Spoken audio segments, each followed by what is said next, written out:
Assalamualaikum warahmatullahi wabarakatuh. Perkenalkan, nama saya Cynthia Nanda Tandi, dari kelas A akan menjelaskan sedikit ringkasan dari materi pertama hingga terakhir untuk memenuhi tugas final psikologi konsumen.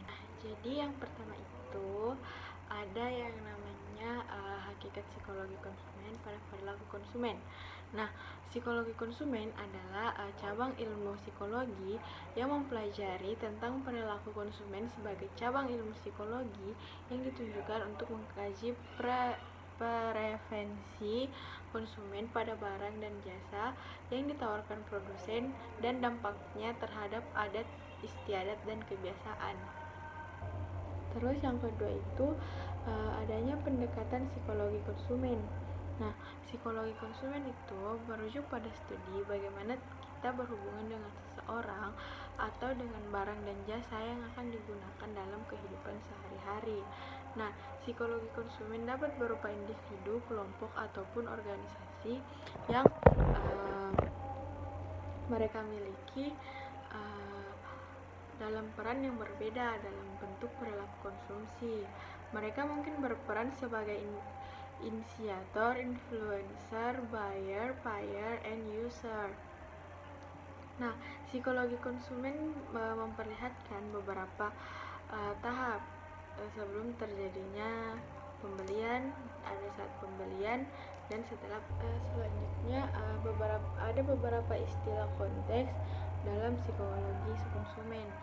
Ada beberapa pembahasan mengenai konsep dasar dalam psikologi konsumen. Nah, yang pertama itu adalah konsumen atau orang individu atau organisasi yang menggunakan produk dan jasa untuk memenuhi kebutuhannya. Nah, yang kedua konsumsi. Nah, konsumsi itu salah satu aktivitas memakai atau menggunakan suatu produk barang dan jasa yang dihasilkan oleh para produsen. Selanjutnya itu konsumtif. Nah, konsumtif itu suatu perilaku abnormal, suatu tindakan menggunakan suatu produk secara tidak tuntas. Nah, selanjutnya itu ada perilaku kompulsif. Nah, perilaku kompulsif itu perilaku abnormal yang merupakan sisa gelap konsumen atau tidak mengendalikan diri konsumsi. Nah, terus selanjutnya itu untuk apa sih kita perlu untuk mempelajari psikologi konsumen? Nah, pentingnya itu untuk kita mengetahui apa yang diinginkan oleh konsumen, terus kita mencapai pemasaran yang tepat dan efisien, terus membantu konsumen dalam mengambil keputusan. Untuk selanjutnya itu riset konsumen. Nah, dalam riset konsumen ini ada dua metode dan teknik riset konsumen yang dibagi menjadi dua, yaitu riset kuantitatif dan riset kualitatif. Nah, ada beberapa hal penting yang perlu diperhatikan dalam melakukan riset konsumen tersebut, yaitu menyusun riset, terus validitasnya, terus kategori yang spesifik, terus unit perilaku yang dilakukan peneliti yang harus jelas. Perlu adanya versi peneliti dan generalitas atau daya terap. Selain mempelajari pemakaian konsumen, hasil riset bermanfaat sebagai basis untuk pendidikan dan perlindungan konsumen. Di samping itu berguna bagi konsumen untuk mengarahkan perilaku konsumen dalam mendapatkan produk yang diinginkan. Nah, teori psikologi konsumennya ada beberapa terbagi bagian. Yang pertama itu teori ekonomi makro, teori psikologi, teori antropologi, dan teori sosiologi. Terus selanjutnya bab 4 itu budaya dan perilaku konsumen. Nah, pada hakikatnya budaya merupakan gejala-gejala perilaku manusia yang berpola dalam rangka mempertahankan kelangsungan hidup yang dilengkapi dengan simbol-simbol yang mereka buat sendiri berupa pernyataan hidup. Nah, manusia tidak dapat terlepaskan dari budaya karena budaya merupakan perwujudan dari manusia itu sendiri. Terus ada 3 hal utama yang ada dalam inflasi budaya dalam perilaku konsumen. Nah, yang pertama itu budaya mempengaruhi struktur konsumsi. Yang kedua, yang mempengaruhi bagaimana individu mengambil keputusan. Terus yang ketiga adalah variabel utama di dalam penciptaan komunikasi dalam produk. Nah, setelah itu bab 5 sosial dan perilaku konsumen. Nah, ada beberapa faktor penentu kelas sosial konsumen. Yang pertama itu variabel ekonomi, variabel interaksi, dan variabel politik. Setelah itu, para konsumen dapat membeli berbagai produk tertentu berdasarkan kesadaran keanggotaan dalam kelas sosial yang menyangkut lifestyle yang cenderung membedakan anggota setiap kelas dari anggota kelas lain sosial lainnya. Nah, ukuran kelas sosial sendiri itu terbagi dalam beberapa kelas. Yang pertama itu kelas atas, kelas tengah, dan kelas bawah. Terus selanjutnya itu bab 6 kelompok anutan dan perilaku konsumen. Nah, kelompok adalah unit sosial yang terdiri dari 2 atau lebih individu yang telah mengadakan interaksi sosial yang cukup intensif dan secara teratur, sehingga di antara individu itu sudah terdapat pertimbangan tugas, struktur, dan norma-norma yang tertentu yang khas bagi kelompok itu. Dan kelompok anutan memiliki beberapa jenis, terdiri dari yang pertama itu kelompok formal dan informal, di mana kelompok formal itu memiliki struktur yang jelas, sedangkan kelompok informal itu tidak. Nah, terus yang kedua primer dan sekunder.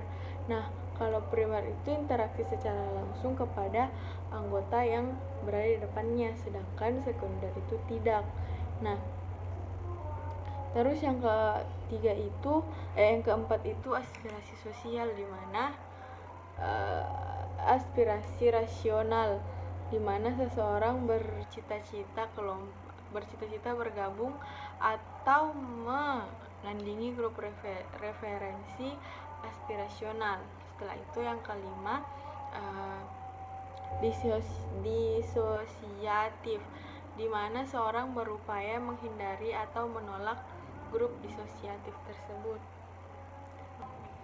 Nah, setelah itu perilaku keluarga dan perilaku konsumen. Nah, keluarga merupakan kelompok sosial yang pertama ada dalam kehidupan kita. Nah, jadi dalam keluarga itu kita bisa menentukan diri kita sendiri dan menyatakan diri kita sendiri sebagai manusia sosial di dalam hubungan interaksi dengan kelompoknya. Terus dalam keluarga kita juga memiliki peran individu. Ada 5 peran, seperti ada dalam keluarga itu ada peran ayah, peran ibu, dan peran anak-anak serta anggota keluarga lainnya. Nah, definisi perilaku konsumen yaitu individu yang mengambil keputusan untuk memanfaatkan sumber daya yang mereka sediakan, seperti waktu, untuk tempat, uang, dan usaha, seperti itu. Terus setelah itu ada fungsi periklanan ditinjau dari sudut psikologis. Nah, yang pertama itu ada pengertian iklan. Nah, pada hakikatnya iklan adalah pesan atau berita yang bertujuan untuk memberitahukan kepada masyarakat dengan halayak ramai tentang produk atau jasa yang dimiliki oleh perusahaan dan siap untuk dipindahkan hak kepemilikannya melalui proses jual beli. Setelah itu ada terbagi beberapa teori, seperti stimulus responsif teori, teori kognitif, dan teori Gestalt. Nah, setelah itu ada yang namanya sifat periklanan konteks psikologi konsumen. Nah, sifat periklanan dalam konteks psikologi konsumen itu merupakan proses komunikasi pemasaran yang membahas tentang pengelolaan kegiatan komunikasi yang bersifat persuasif oleh produsen untuk menetapkan respon yang diinginkan dari konsumen. Nah, fungsi